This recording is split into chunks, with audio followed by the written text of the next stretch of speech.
मेरा हौसला बुलंद करने के लिए वो यहाँ आए कि अपने आप को अकेला मत समझिए। इस देश का हर वो व्यक्ति जो देश के लोकतंत्र में विश्वास रखता है वो आपके साथ खड़ा है। और क्या कुछ कहा राहुल जी ने मुलाकात हुई रमेश बिदूड़ी के व्यवहार को लेकर, उनके लिए कुछ लेकर? उन्होंने इतना ही कहा कि इसको दिल पे मत लीजिए, अपनी सेहत का ख्याल रखिए। दानी जी, आज लेकिन दिल पे लगने वाली बात तो है। दिल पर लगने वाली बात है। आज दिन भर काफी हलचल होती रही, आपने प्रेस कॉन्फ्रेंस की, उसके बावजूद भी काफी राजनीतिक प्रतिक्रिया आई और विपक्षी दलों ने काफी विरोध भी किया है, बयान का मांग की जा रही है अलग अलग तरह की। अब आप जब शाम हो गई है, किस तरह से इस पूरे प्रकरण को देख रहे हैं? आगे क्या एक्शन होना चाहिए, आप क्या चाहते हैं? मुझे इस बात का थोड़ा रिलीफ मिला है कि मैं अकेला नहीं खड़ा, कि पूरा विपक्ष की सॉलिडेरिटी मेरे साथ है और मैं अकेला नहीं हूं। वो जो हमला है वो मेरे ऊपर अकेले के ऊपर नहीं है, वो खाली दानिश अली के ऊपर वो हमला नहीं, वो हमला इस लोकतंत्र पे है, वो हमला संविधान पे है, वो हमला जो नफरत की दुकानें सड़कों पर लगती थी वो अब नफरत की दुकान इस अमृतकाल में, इस नए भारत के नए संसद के परिसर में लगनी शुरू हो गई। इसका मुझे अफसोस है। जिसका करने की बात आपने की है, मांग की है स्पीकर से, अगर उधर से कार्रवाई नहीं होती तो क्या कोई लीगल एक्शन भी, एक मिनट, कोई लीगल एक्शन भी, कोई पुलिस में लिखित शिकायत या कुछ ऐसा?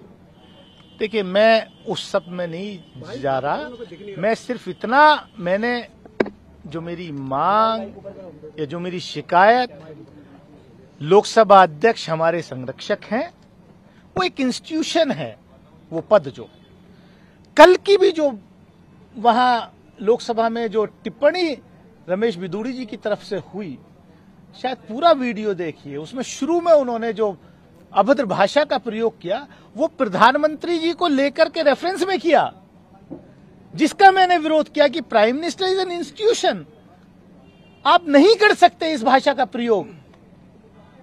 उसका मैंने विरोध किया, जिस पर वो रिएक्ट किए।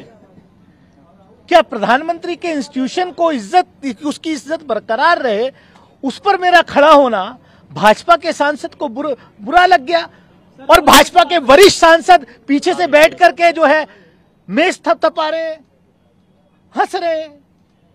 एक और भी हमने तस्वीर देखी जिस वक्त रमेश बिदूड़ी जी बोल रहे थे, उस वक्त डॉक्टर हर्षवर्धन जो दिल्ली से ही उनके साथी सांसद भी हैं, वो जो है मुस्कुरा रहे हैं, रविशंकर प्रसाद भी, पूर्व कानून मंत्री। देखिए, यही तो मैं कह रहा हूं कि मुझे अफसोस, मैं जो रात भर नहीं सो पाया, मेरे जो मतलब मैं बयान नहीं कर सकता अपनी पीड़ा को। हम आपके साथ हैं, सब लोग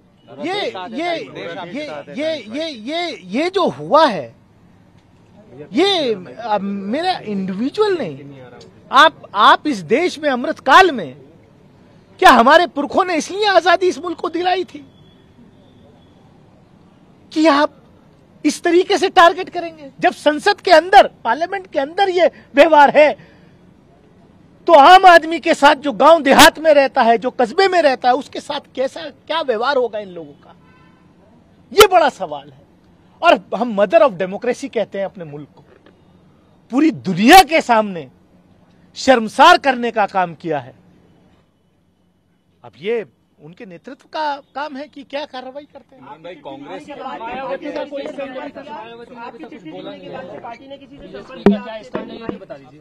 वो ट्वीट आया है, मैंने सुना है, ट्वीट आया है। लोकसभा सेक्रेटरी की तरफ से आपसे संपर्क, उसके बाद जो आपने जी सर रुक के बोल रहे, रुक जाइए, स्पीकर ऑफिस की तरफ से मांग गिर जाएंगे पीछे।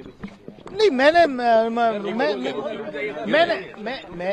मैंने जो भी था, मैंने पूरा दिन मैं इंतजार करता रहा कि आदरणीय लोकसभा अध्यक्ष जी शायद ऑफिस आएंगे, वो नहीं आ पाए ऑफिस किसी कारणवश, तो मैंने जाकर के 2 बजे फिर उनके ऑफिस में वो अपनी शिकायत, प्रिविलेज नोटिस दे दिया है। अब उस पर क्या कार्रवाई होती है, क्योंकि देखा है पूरे देश ने कि किस तरीके से पिछले सत्र में लीडर ऑफ अपोजिशन को सस्पेंड कर दिया विद इन मिनट्स। तो क्या वो घटना और कल की घटना, उसका वजन तोलने के बाद कि किस में कितना वजन था, उस हिसाब से एक्शन होना चाहिए, ये मुझे भरोसा है।